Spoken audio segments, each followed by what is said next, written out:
So let's talk about the three key elements, the numbers that you need to know so that you can figure out how to get to the goal that you're after.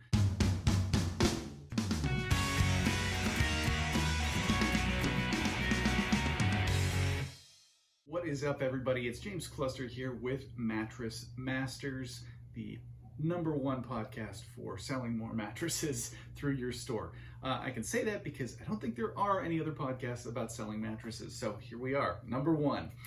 Anyway, welcome to the first episode. As you may or may not be aware, this is a video and audio podcast, so you can actually check out what I'm doing. If you are listening to me on iTunes or Spotify, you can check out what I'm doing on YouTube, on our YouTube page for Sell More Mattresses. That's where you can find the video that goes along with this audio. But if you just like listening, you want to listen to me in the car, in the bathroom, on a break, wherever you are, totally up to you. I wanted to make sure that we have this content available. So thank you very much for listening or watching today, and let's get to it. So this very first episode, we're going to be talking about how to make money with a mattress store. So it's perfect. It's the perfect place to start. Now, chances are if you're finding your way to this podcast, you probably already know how to make a little bit of money with your mattress store, or maybe you're even doing pretty well. But my goal here and the goal for my agency and what we do is to help you make more money, make it consistently, and make it something that you could even potentially franchise or grow into multiple locations. Most of the stores and businesses that we deal with are single locations. We do have some franchises that we work with, but what we've noticed is that there are things that anybody could put in place that is going to help them grow their business routinely and consistently over time, so that they know they have a direction to go to, and that if they set a goal monetarily, they're going to be able to hit it. So let's talk about the three key elements in order to do that, and the numbers that you need to know so that you can figure out how to get to the goal that you're after. Now, if you're listening, maybe you want to think about this like a pie, okay? We're cutting that pie into 3 pieces. So the first piece is traffic. How are you getting eyeballs and attention towards your store? That could be a lot of different ways, obviously. You could be using newspaper, you could be doing radio commercials, TV commercials, Facebook, Google ads, SEO. There's all kinds of options, but they all come down to one thing: getting eyeballs on your product, which is your store, and making people aware. So what are you doing? How much are you spending? And is the spend that you're putting into the business, is that client financed acquisition, or is it a marketing budget that you're having to pull out of every month that you're not necessarily getting the return on? We're going to talk more about that. I will dive deep into that in other episodes. I am going to try to keep these episodes to about 10 minutes, by the way, so I will probably put as much as I can into an episode before having to move on. If there's anything that you like, particularly that you've heard and you want to hear more about, please give me some feedback. You can comment on the podcast, you can comment on the YouTube video, you can message us on our Facebook page, whatever you want to do. Reach out and say, hey, James, I want more information about that.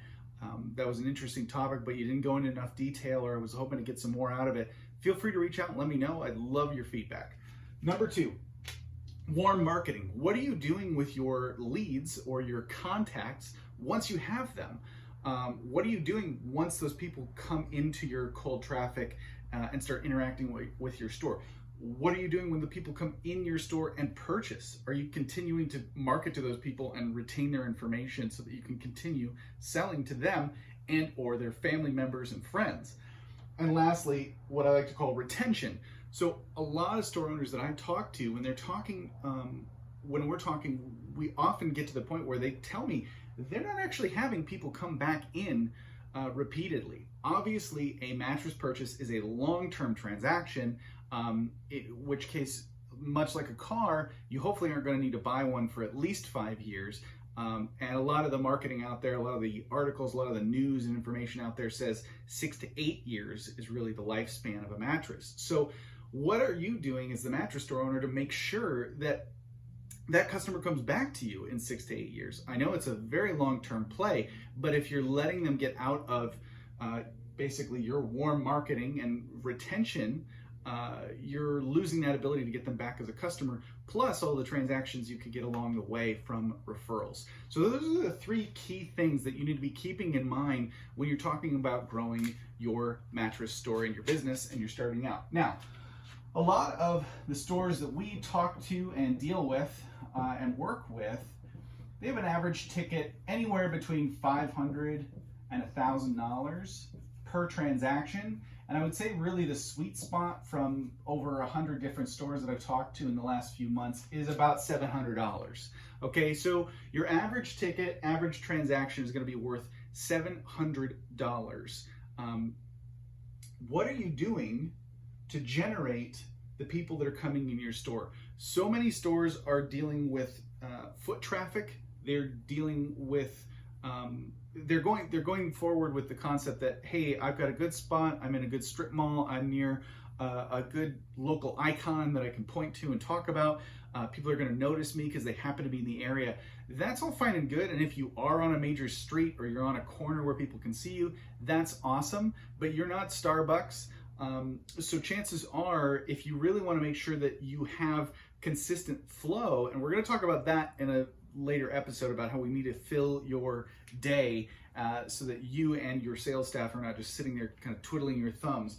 But you need a traffic source to generate those people. And more specifically, you need that traffic source to actually have a purpose. So a lot of times what I'll see is somebody spent money on a billboard, somebody spent money on a newspaper ad, and very simply that billboard or newspaper ad might just say something like, hey, Al's Mattress Shop, open 9 to 5, Monday through Friday, come on in. Phone number, address, and that's it. Okay, there's no call to action. There's nothing there's no scarcity that's going to make anybody jump up and feel like, hey, you know what? My back is hurting. I have been thinking about it. Let me bring the wife down there, or let me bring the husband down there, and let's get this problem solved.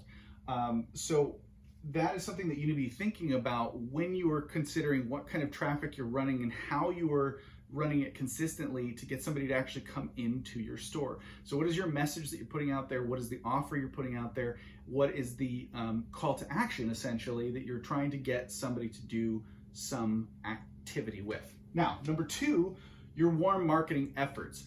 Are you even retaining customer information? I've talked to so many mattress stores that do not retain any kind of contact information from their clients, and it certainly is not easy for them to use that information to actually continue to market to those people for either reviews, referrals, or repeat business, basically the 3 R's. So you need warm marketing efforts that are going to help you retain clients over the long term. And that leads to number 3, which is retention. So what are you doing to ensure that those customers are going to come back to your store and not go to another store 6 to 8 years from now, or maybe even 5 years from now? What are you doing to make sure that they're going to come back and get their next mattress from you? What are you doing to make sure that those customers are going to come back when they need a bed for their son, when they need a bed for their guest room, that they're coming to your store and not going to another transaction, another store, that is. And we're going to talk about all of these elements in detail with their own episodes. So, I know I'm very top level right now, but these are the 3 things that you need to be thinking about that I have found a lot of different stores are not necessarily thinking about in a consistent way that's going to build their business over time. So when you're setting a goal and you're setting a monetary goal, you need to know how to get there. In the next episode, we're actually going to talk about your average ticket and how raising your average ticket can actually be far more valuable than whatever you're doing to invest in the traffic that you're using to get people in the door. Because raising that average ticket costs you nothing, essentially. You just need to figure out how to do it and how to sell it. And the ability for you to grow your business like that without spending any more money is phenomenal. So we're going to talk about that in the next episode, about raising your average ticket price, how to do it, and why you should do it tomorrow. So I hope you found this video valuable. Again, it's a high-level view. We're going to get into the weeds on all of these different topics and way more. So please subscribe if you haven't yet. Again, love feedback, so I'd love to hear from you, and you can certainly check us out on YouTube and Facebook.